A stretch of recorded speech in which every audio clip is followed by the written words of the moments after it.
Okay, ever find yourself staring at a blank page? Or maybe just endlessly scrolling through Twitter instead of tackling that big project. We've all been there. But what if I told you those little quirks could actually reveal something fundamental about how intelligence itself evolves? Today, we're diving into the nature of intelligence, both human and artificial, with some fascinating insights from a conversation between Carlos and Casey, two thinkers on the absolute cutting edge of AI. What's so interesting is how they connect those everyday experiences to some seriously complex ideas.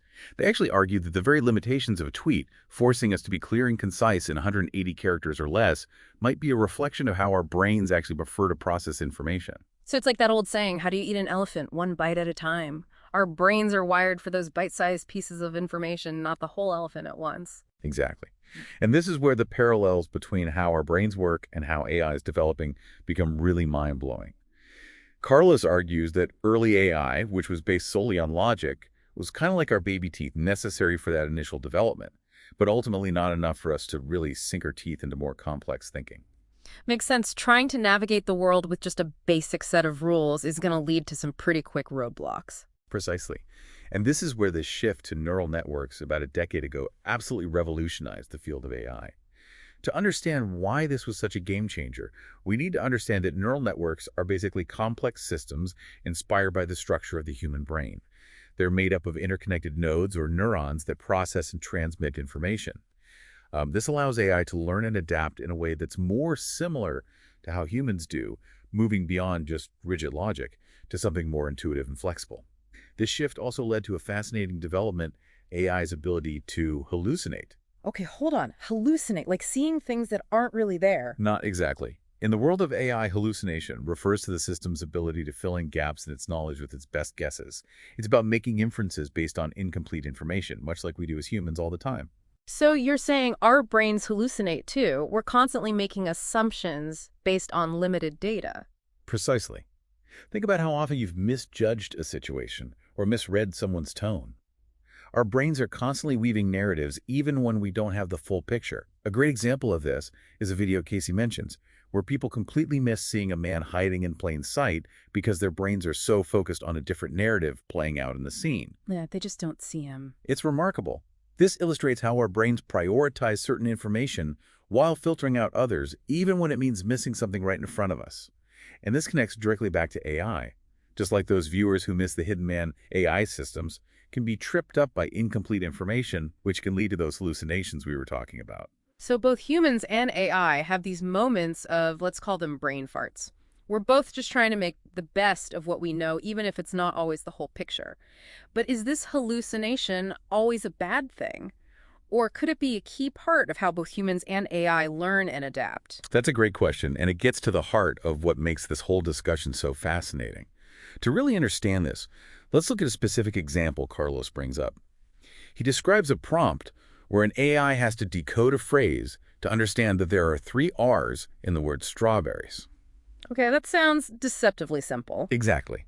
You'd think it would be straightforward, but what's fascinating is that the AI doesn't always get it right on the first try. It might have to approach the problem from a few different angles before it lands on the solution. So it's kind of like us puzzling over a riddle. We try one approach, then another, until something clicks. Precisely. And this trial and error approach isn't just a quirky coincidence.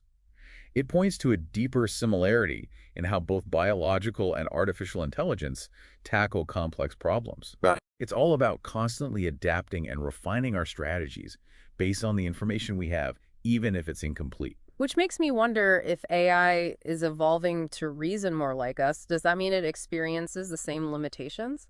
Like, could AI get overwhelmed by information overload too? We were talking earlier about how our brains prefer those bite-sized pieces of information. Now you're really onto something. Both humans and AI experience what's called cognitive load. It's like that elephant in the bite-sized pieces idea we were discussing. Our brains and AI systems both have a limited capacity for processing information at any given time. So trying to juggle too many thoughts at once is like trying to cram that whole elephant in not a pretty picture. Exactly. And Carlos explains how newer GPT models are being designed to address this very challenge.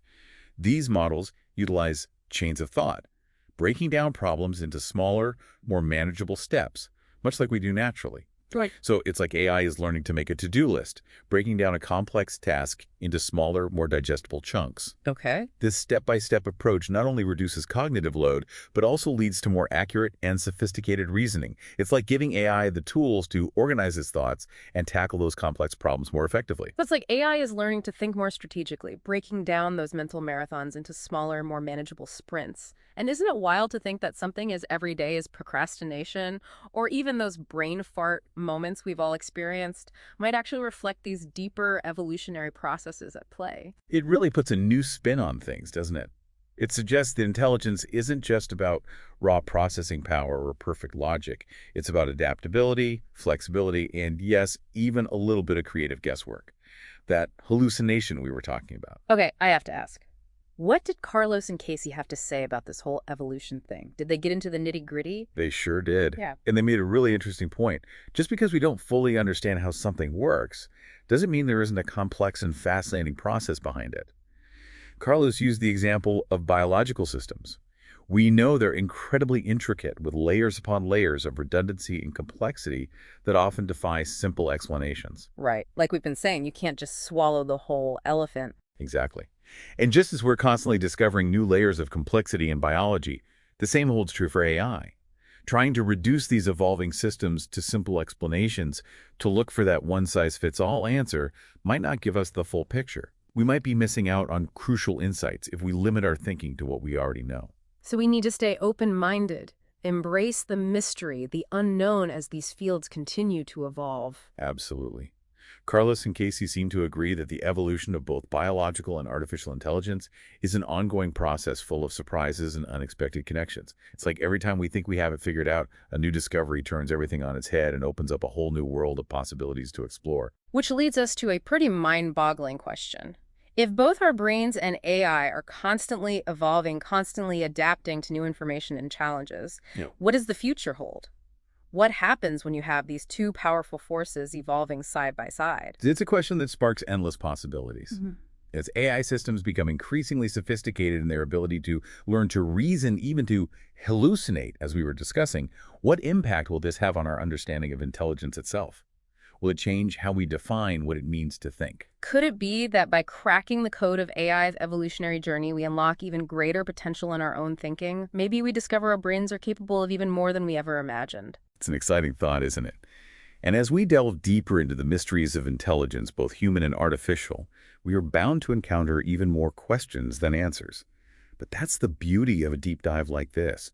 It's not about arriving at some final destination, some ultimate truth about intelligence, but about embracing the journey of discovery, the constant exploration. So the next time you catch yourself procrastinating, putting off that big project, remember, it might just be a sign that your intelligence is evolving, adapting, constantly seeking out new ways to make sense of the world.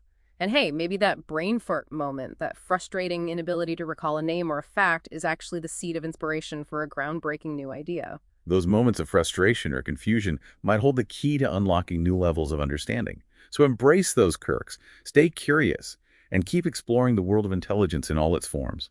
This deep dive has certainly given us a lot to think about.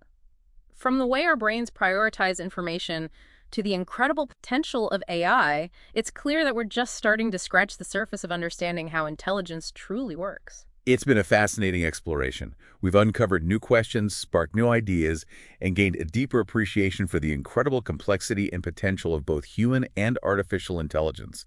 Until next time, keep those brains buzzing.